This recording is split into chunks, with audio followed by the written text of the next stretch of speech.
ಮಾನ್ವಿ ಪಾರಿವಾಳದ ಐತಿಹಾಸಿಕ ದಾಖಲೆಯ ಸಾಧನೆ. ಡೆಲ್ಲಿಯಿಂದ ಮಾನ್ವಿಗೆ 2.5 ದಿನದೊಳಗೆ ಬಂದಿಳಿದ ಪಾರಿವಾಳ.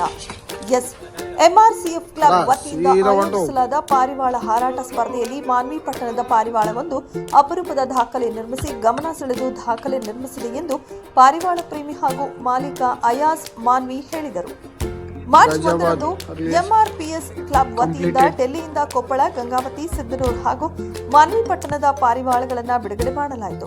ಅದರಲ್ಲಿ ಮಾನ್ವಿ ಪಟ್ಟಣದ ನಿವಾಸಿಯಾದ ಅಯಾಜ್ ಅವರ ಪಾರಿವಾಳವು ಕೇವಲ 2.5 ದಿನಗಳಲ್ಲಿ ಗರಿಷ್ಠ 1855 ಕಿಲೋಮೀಟರ್ ದೂರದಲ್ಲಿರುವ ದೆಹಲಿಯಿಂದ ಮಾನ್ವಿಗೆ ಬಂದು ಇಳಿಯುವ ಮೂಲಕ ವಿಶಿಷ್ಟ ಸಾಧನೆ ಮಾಡಿದೆ.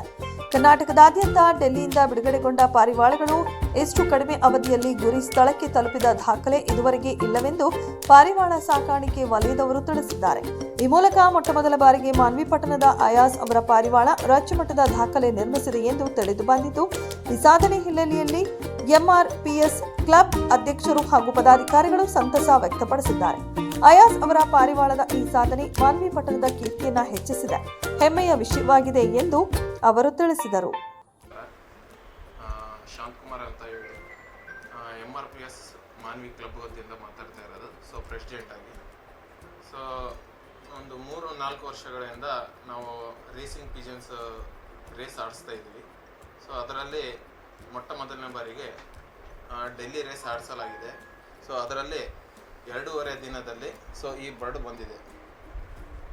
ಅದೊಂದು ನಮ್ಮ ಕರ್ನಾಟಕಕ್ಕೆ ಒಂದು ರೆಕಾರ್ಡ್. ಅದರ ಬಗ್ಗೆ ಹೇಳಲು ಇನ್ನು ಇಷ್ಟಪಡ್ಬೇಕಂದ್ರೆ ಈ ಕ್ಲಬ್ ರೇಸ್ ಅಂದರೆ ಮಾಮೂಲು ರೇಸ್ ಅಲ್ಲ. ಪಾರಿವಾಳ ರೇಸ್ ಅಂದರೆ ಮಾಮೂಲು ಯಾವ್ದು ಆಡ್ತಾರೆ, ಆ ಥರ ರೇಸ್ ಅಲ್ಲ ಇದು. ಇದು ಕ್ಲಬ್ ವತಿಯಿಂದ ರೇಸಿಂಗ್ ಓಮರ್ಸ್ ಇಂದ ಆಡೋದು.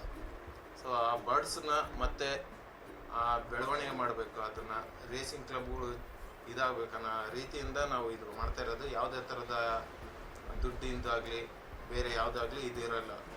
ಇದರಲ್ಲಿ ಒಂದು ಈ ಸ್ಪೋರ್ಟ್ಸ್ನ ಬೆಳೆಸೋ ಸಲುವಾಗಿ ಇದನ್ನೆಲ್ಲ ಮಾಡ್ತಾ ಇರೋದು ಅಷ್ಟೇ. ಅದು ಬಿಟ್ಟರೆ ಬೇರೆ ಯಾವುದೇ ಇಲ್ಲ. ಇದೊಂದು ರೆಕಾರ್ಡ್ ಆಗಿದೆ. ನಮ್ಮ ಕರ್ನಾಟಕದಲ್ಲಿ ಯಾವುದೇ ಥರದ ಈ ಥರ 2.5 ದಿನದಲ್ಲಿ ಯಾವ್ದು ಬರ್ಡ್ ಬಿದ್ದಿದ್ದಿಲ್ಲ. ಇದೊಂದು ರೆಕಾರ್ಡ್ನ ಮಾಡಿದ ಸಲುವಾಗಿ ಅದನ್ನು ನಿಮ್ಮೆಲ್ಲ ಜನತೆಗೆ ತೋರಿಸ್ಬೇಕು.